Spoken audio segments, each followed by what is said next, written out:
सुरेश के दो बेटे थे, भीरू और धीरू।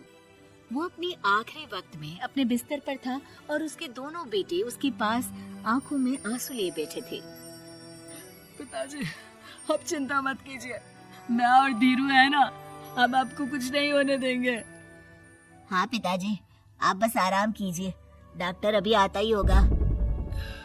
मेरे बच्चों, मेरा अंतिम समय आ गया है। तुम दोनों मेरी बात ध्यान से सुनो।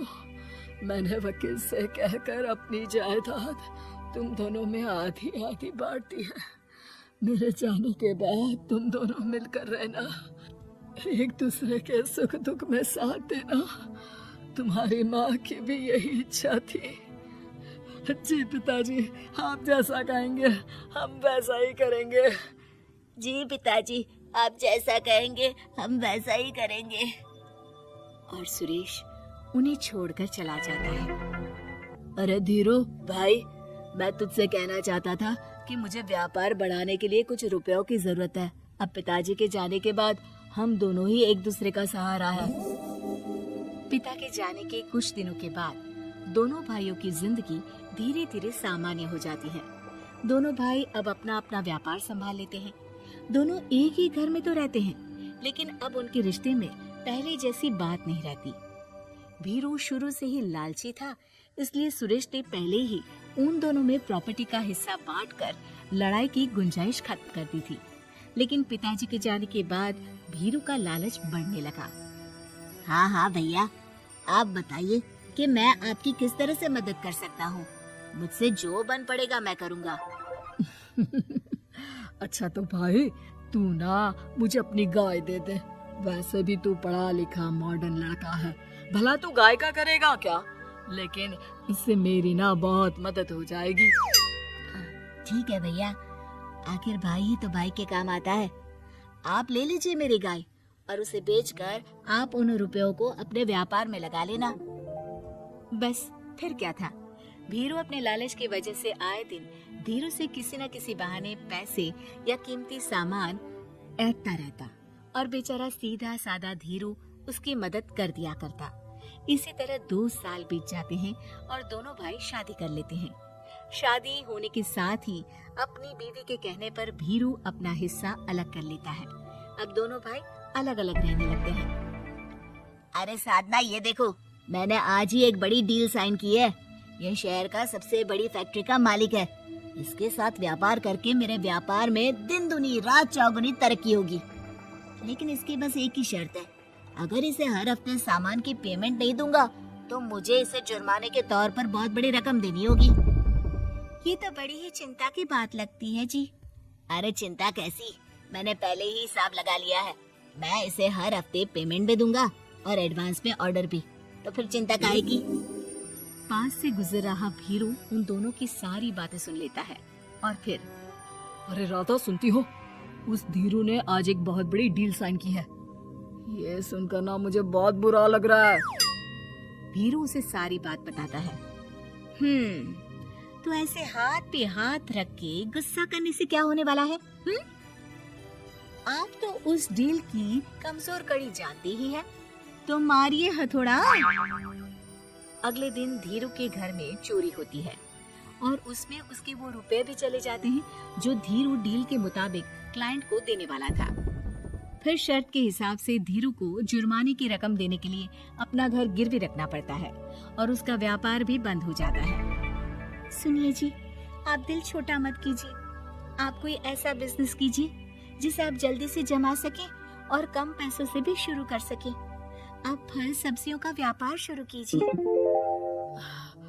तुम ठीक कहती हो, मैं कल से ही मंडी जाकर सब जानकारी लेकर आता हूँ। उधर भीरू और राधा धीरू की बर्बादी की खुशियाँ मनाने में लग जाते हैं और इधर धीरू खूब मेहनत करके फिर से अपनी आर्थिक हालात पटरी पर ले आता है।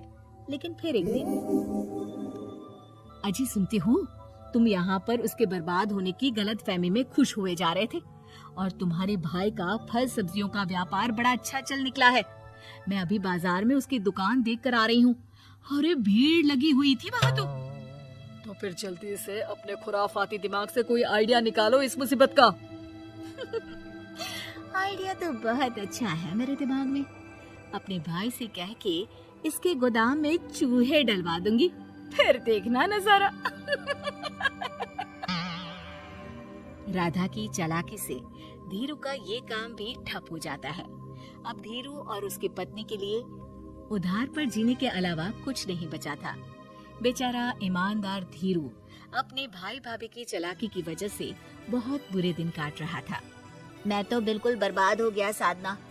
पिताजी का दिया हुआ अच्छा खासा बिजनेस संभाल रहा था, लेकिन मेरी किस्मत ने मुझे यहाँ लाकर खड़ा कर दिया। अब तो खाने के भी लाले पड़ रहे हैं। कोई नौकरी भी इतनी आसानी से नहीं मिल रही।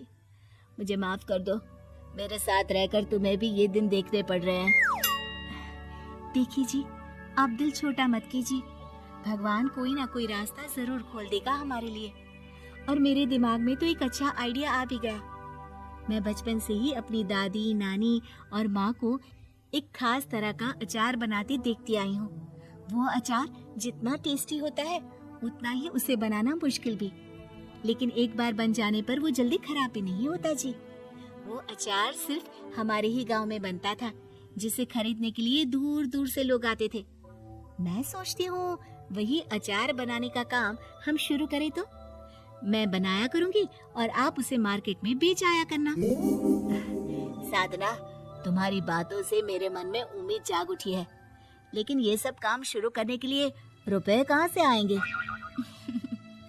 ए जी, मेरी ये कंगन किस दिन काम आएंगी?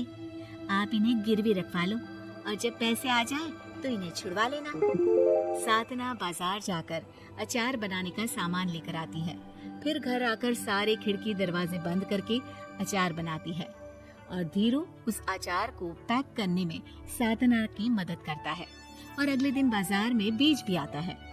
शुरू में सिर्फ 10 बोतल अचार ही बन पाता है, लेकिन उसे बेचकर हुए मुनाफे से अचार की बोतलें 10 से 50 और फिर 1000 और 10,000 हो जाती है। अब धीरू को अपने काम में मदद के लिए कुछ लोगों को भी काम पे रखना पड़ता है, लेकिन अचार अब भी साधना ही बनाती है और अपनी रेसिपी का सीक्रेट बनाए रखती है। अब देखते ही देखते धीरू साधना ब्रांड अचार आसपास के कई शहरों में मशहूर हो जाता है और धीरू के दिन एक बार फिर बदलते हैं। धीरू के पास अब भीरू से दुगना बड़ा घर, गाड़ी, धन, अचार की कई फैक्ट्रीज और नौकर चाकर होते हैं। धीरू की इतनी तरक्की देखकर भीरू और राधा बुरी तरह से जल भुन जाते हैं, लेकिन अब उनके खिलाफ उनकी कोई चाल कामयाब नहीं होती। सुनिए जी, मैं ना कहती थी कि आप हिम्मत रखिए, एक दिन भगवान हमारे रास्ते जरूर खोल देगा। और देखिए जी, आज हम कहां से कहां आ गए। ये सब तुम्हारे फौलाद जैसे मजबूत मन की वजह से हो पाया है साधना, वरना एक समय मैं तो हिम्मत ही हार चुका था। तुमने न सिर्फ मेरा हौसला बढ़ाया बल्कि बिजनेस में मेरा साथ भी दिया। जहाँ एक तरफ धीरू और साधना अपनी मेहनत और हौसले से बहुत तरक्की कर चुके थे, वहीं दूसरी तरफ धीरू और राधा के लालच और धोखेबाजी की वजह से वो इनकम टैक्स वालों की नजरों में आ चुके थे। भीरू के एक घर पर इनकम टैक्स वालों का छापा पड़ता है और भीरू को काला धन जमा करने के आरोप में जेल जाना पड़ता है।